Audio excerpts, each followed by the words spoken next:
नमस्कार, news one India में आपका स्वागत है। आपके साथ मैं धर्मराज सिंह। कोरोना जिस रफ्तार से बढ़ रहा है उसके आगे सभी तैयारियां और व्यवस्थाएं धरी की धरी रह जा रही हैं। देश के साथ साथ दिल्ली में संक्रमण का दर कम नहीं हो रहा। हालांकि दिल्ली में केंद्र सरकार और राज्य सरकार लगातार व्यवस्थाओं को टाइट करने में लगे हुए हैं। दिल्ली के मुख्यमंत्री अरविंद केजरीवाल दिल्ली की जनता को बेहतर स्वास्थ्य सुविधा देने के लिए एक के बाद एक कदम भी उठा रहे हैं।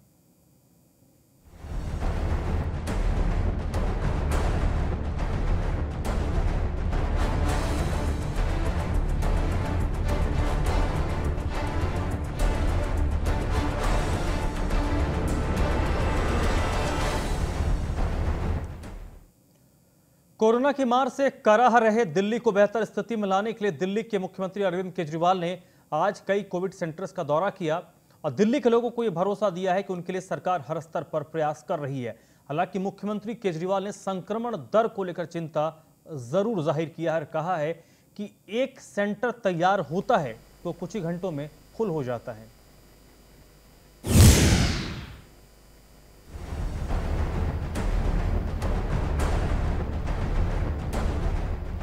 दिल्ली में बढ़ते कोरोना मामले को देखते हुए सरकार पूरी ताकत के साथ इससे लड़ने के लिए मुस्तैद हो गई है। केंद्र और राज्य सरकार अपने अपने स्तर पर लोगों को मदद पहुंचाने के लिए काम कर रही हैं। दिल्ली में सबसे ज्यादा दिक्कत बेड, ऑक्सीजन, जीवन रक्षक दवाइयों की हो रही है। सरकार युद्ध स्तर पर इन कमियों को दूर करने की कोशिश कर रही है। मंगलवार को दिल्ली के मुख्यमंत्री अरविंद केजरीवाल स्वास्थ्य मंत्री सत्येंद्र जैन के साथ अलग अलग कोविड सेंटर्स का दौरा किया और वहां की व्यवस्थाओं का जायजा लिया। मुख्यमंत्री अरविंद केजरीवाल ने कहा है कि एलएनजेपी के सामने रामलीला मैदान में 500 आईसीयू बेड बन रहे हैं। रामलीला ग्राउंड में 500 आईसीयू बेड और जीटीबी अस्पताल के पास 500 आईसीयू बेड बन रहे हैं। राधा स्वामी परिसर में 200 आईसीयू बेड बने हैं, इसलिए 10 मई तक लगभग 1200 आईसीयू बेड तैयार हो जाएंगे। दिल्ली में वर्तमान हालात को लेकर अरविंद केजरीवाल ने कहा है कि दिल्ली में संक्रमण के मामले कम नहीं हुए हैं, इसी के कारण बेड की कमी भी लगातार बनी हुई है। दिल्ली सरकार हर स्तर पर कोशिश कर रही है कि दिल्ली की जनता को कोरोना के इस दौर में हर सुविधा मिले। तो इस वक्त सबसे ज़्यादा डिमांड आईसीयू के बेड्स की है। मेरे पास जितने फ़ोन आते हैं, सर कहीं से आईसीयू के बेड के इंतजाम कर दीजिए, कहीं से आईसीयू के बेड का इंतजाम कर दीजिए। और पूरी कोशिश करने के बावजूद इस समय अस्पताल ओवरलोडेड है, बेड भरे हुए हैं, आईसीयू बेड्स भरे हुए हैं। तो आईसीयू बेड्स को बहुत बड़े स्तर पे विस्तार कर केंद्र सरकार ने 500 आईसीयू बेड्स हम लोगों को बना के दिए डीआरडीओ के एयरपोर्ट के पास। और आपको जान के ताज्जुब होगा कि वो प्लांट जैसे ही बन के तैयार हुए, जैसे ही हमने अनाउंस किया, 3 घंटे के अंदर 500 के 500 बेड भर गए। केवल 3 घंटे के अंदर। इतने सीरियस मरीज घूम रहे हैं जो इलाज ढूंढ रहे हैं। दिल्ली में आज भी हालात इस तरह के बने हुए हैं कि एक अस्थायी कोविड सेंटर बनता है तो वहां लोगों की भीड़ लग जाती है। ऐसे दौर में सबसे अहम है कि लोग कोरोना प्रोटोकॉल का पालन करें और अपने घरों में ही रहें। राज्य सरकार भी अपने स्तर पर लगातार स्वास्थ्य सेवाओं को बेहतर करने के लिए काम कर रही है, लेकिन इस बात को भी हमें समझना होगा कि जब तक संक्रमण का दर कम नहीं होगा तब तक सारी सुविधाएं हमेशा ही कम रहेंगी। Bureau report, news one India.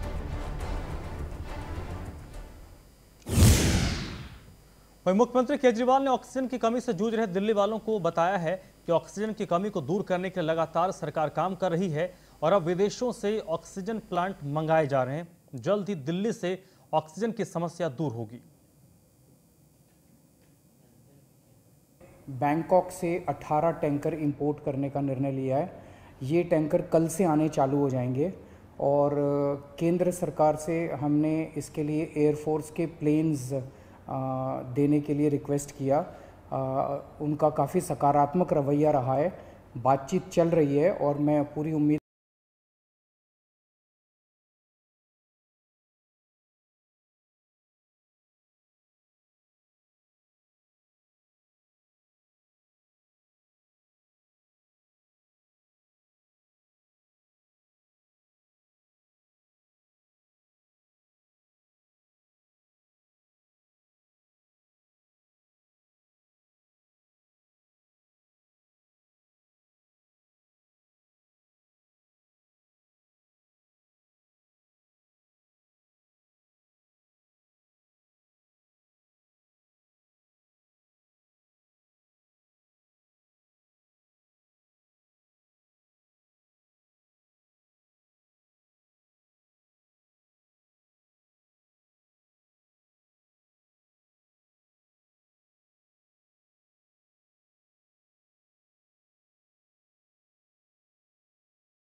देश के जो बड़े नामचीन डॉक्टर्स हैं, डॉक्टर गुलेरिया एम्स के जो डायरेक्टर हैं, डॉक्टर नरेश त्रिहन, और उनके साथ 4 लोगों ने वीडियो कॉन्फ्रेंसिंग के जरिए लोगों को अवेयर करने की कोशिश की थी। उनको मकसद ये था कि लोग पैनिक ना हो।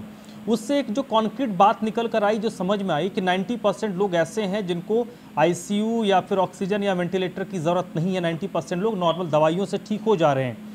यहाँ पर दिल्ली के मुख्यमंत्री अरविंद केजरीवाल ने एक बात कही कि हम एक जगह अनाउंस करते हैं कि हमने यहाँ पर अस्थायी एक कोविड सेंटर स्टार्ट किया है, 500 बेड है। 500 का जो बेड की संख्या है वो कम नहीं होती है, और वो 2 से 3 घंटे में फुल हो जा रहा है। तो क्या वाकई स्थिति इतनी क्रिटिकल हो चुकी है, या फिर सब लोग कोशिश ये कर रहे हैं कि उनको जल्दी से जल्दी उनको बेड्स मिल जाए, इसलिए वो बेड्स ऑक्यूपाई हो रहे हैं?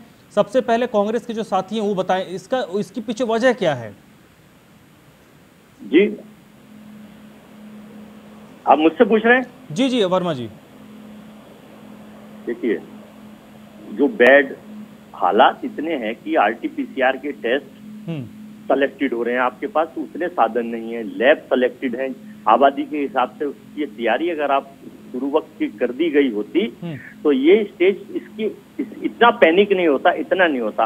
अब हमारे पेशेंट तो जो सेपरेट कर रहा है इन सब के बाद 10 गुना ज्यादा ये सेकंड स्टैंड जो आया है 461, और हमारे पास साधन है 4 के, तो 6 लोग तो वेट करेंगे, इतने फिर 10 आ जाएंगे। तो इतने बेड के लिए और लोग आते हैं, औरों को छुट्टी मिलती है। नहीं, कुछ सर मैं ये समझना चाहता हूँ कि क्या पैनिक की स्थिति है कि एक कोविड सेंटर 500 बेड का स्टार्ट होता है और 2 घंटे में फुल हो जाता है, क्या वो सारे अनडाउटली तो क्या वाकई इतने सीरियस केस हैं या ये भी?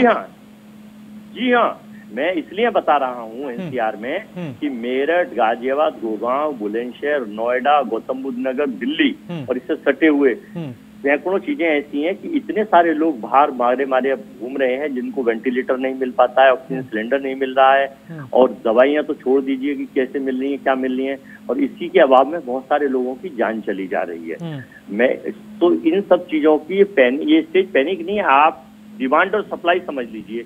हमें डिमांड तो 100 बेड्स की है और हम 5 तैयार करते हैं, इतनी देर में 10 आ जाते हैं, फिर 90 की तैयारी में लग जाते हैं। तो चूंकि ये हालात अभी तो मई का पीक आएगा और उस कैलकुलेशन पे आपका भी तो बढ़ता चला जाएगा ये, क्योंकि सारी रिपोर्ट्स कह रही है, हॉपकिंस यूनिवर्सिटी कह रही है, WHO कह रहा है, आपका ICMR कह रहा है, और उत्तराखंड के वैज्ञानिकों ने भी अभी पीछे कहा है।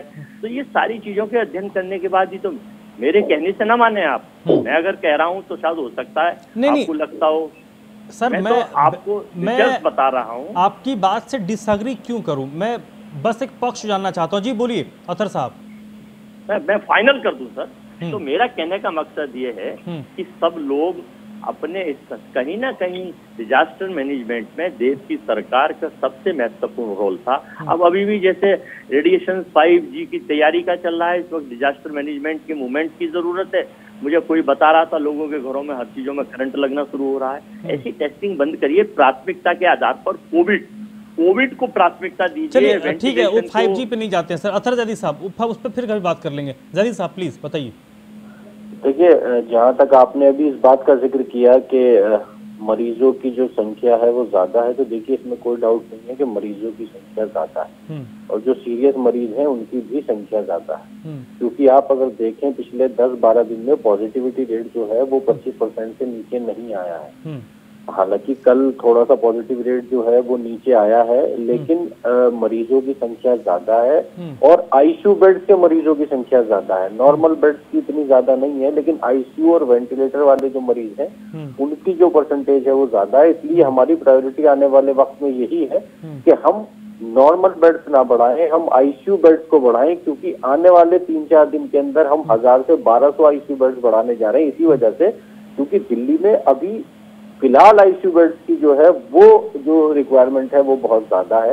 और हाँ, 10 से 20% लोग, आप सही कह रहे हैं, ऐसे भी हैं जिनसे हम अपील कर रहे हैं टाइम टू टाइम कि जिनका ऑक्सीजन लेवल 90 से ज्यादा है, कि वो लोग इतने ज्यादा पैनिक ना हो ये सोच के कि हो सकता है गिर जाए, इसलिए मैं पहले ही जाके हॉस्पिटल में एडमिट हो जाता हूँ। ऐसे लोग जो है वो बेड ऑक्यूपाई कर रहे हैं उन लोगों के जो उनसे ज्यादा सीरियस हैं। तो ऐसे लोग जो है वो ठीक है घर पर रहकर अपना इलाज करें।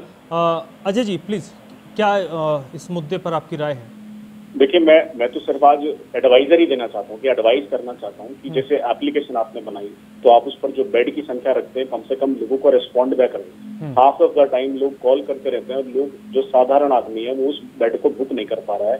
चारों तरफ ट्राई करने के बाद आम आदमी पार्टी के एमएलए को ढूंढा जाता है, वो भी गायब है।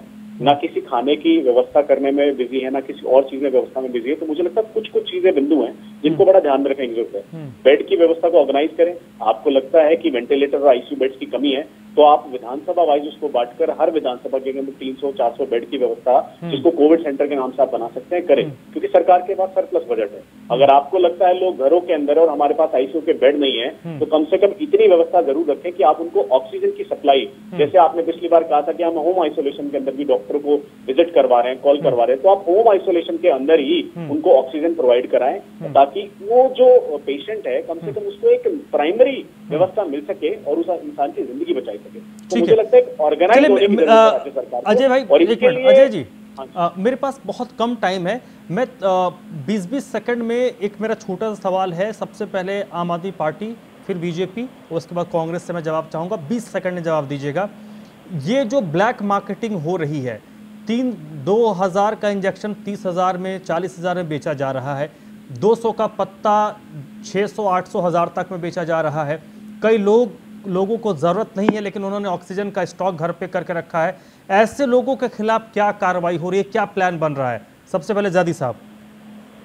देखिए, जहां तक दवाइयों की आप बात कर रहे हैं, रेमडेसिविर इंजेक्शन की या उसकी, तो मैं ये कहना चाहता हूं कि केंद्र सरकार को इस पे काम करना चाहिए और जो ड्रग कंपनियां हैं उनको भी ये इंजेक्शन बनाने की परमिशन इमीडिएट इफेक्ट के साथ देनी चाहिए, क्योंकि इसकी रिक्वायरमेंट बहुत ज्यादा है प्रोडक्शन से, इसीलिए कालाबाजारी हो रही है। 3-4 कंपनियां मिलकर बनाएंगी तो मुझे लगता है आने वाले 4-5 दिन में इसकी जो शॉर्टेज मार्केट में है वो कम होगी, क्योंकि इसकी रिक्वायरमेंट ज्यादा है और जो भी कालाबाजारी कर रहे हैं डिमांड और सप्लाई में अंतर है, इसकी वजह से कालाबाजारी हो रही है। ठीक है अजय जी। हाँ, और कार्रवाई होनी चाहिए उन लोगों के ऊपर जो कालाबाजारी कर रहे हैं, चाहे वो ऑक्सीजन। ठीक है अजय जी, प्लीज 20 सेकंड। ऐसे समय, देखिए सर, ऐसे समय में जहाँ कोरोना की महामारी है, डॉक्टर पेशेंट्स को देखने में बिजी है, पुलिस लॉकडाउन को मेंटेन रखने में बिजी है, उस समय पर केमिस्ट्रों में भी कुछ ऐसे लोग हैं जो इस तरह की कालाबाजारी में इन्वॉल्व है। हर एक आदमी को ट्रैक कर पाना दिल्ली पुलिस के लिए आप उनसे एक्सपेक्ट करें कि आज के डेट में वो लॉकडाउन भी मेंटेन कर लें और इन लोग को भी पकड़ लें, तो बहुत मुश्किल है। मुझे लगता है हर इंसान को आगे आना होगा, अपने नागरिक होने की जिम्मेदारी और अधिकार दोनों निभाने होंगे, तभी जाके हम इस कोरोना को लड़ पाएंगे। और जी वर्मा जी प्लीज सर।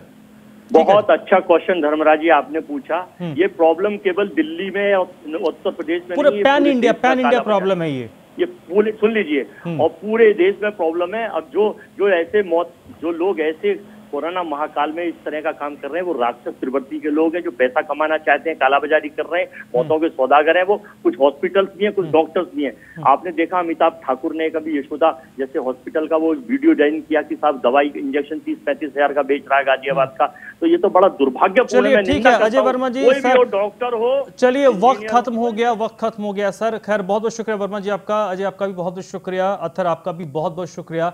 तो फिलहाल अरविंद केजरीवाल यानी दिल्ली सरकार की ओर से जो कमिटमेंट दिया गया है, उस कमिटमेंट को पूरा करने की कोशिश दिल्ली सरकार कर रही है। सबसे बड़ी बात कि ये स्थिति इस तरीके की आई है कि यहाँ पर सब लोगों को, राजनीतिक दल को, आम लोगों को भी सहयोग करना पड़ेगा। जरूरत हो एक पत्ता दवाई की तो एक पत्ता दवाई ही खरीदिए, जरूरत हो ऑक्सीजन की तो ही ऑक्सीजन लीजिए, अगर जरूरत है अस्पताल जाने की तो ही अस्पताल जाइए। ये आपका सहयोग इस जंग में सरकार और सिस्टम के से हो सकता है। अगर इससे इतर आप जाएंगे तो समस्या कभी खत्म नहीं होगी। तो आज की इस चर्चा में बस इतना ही।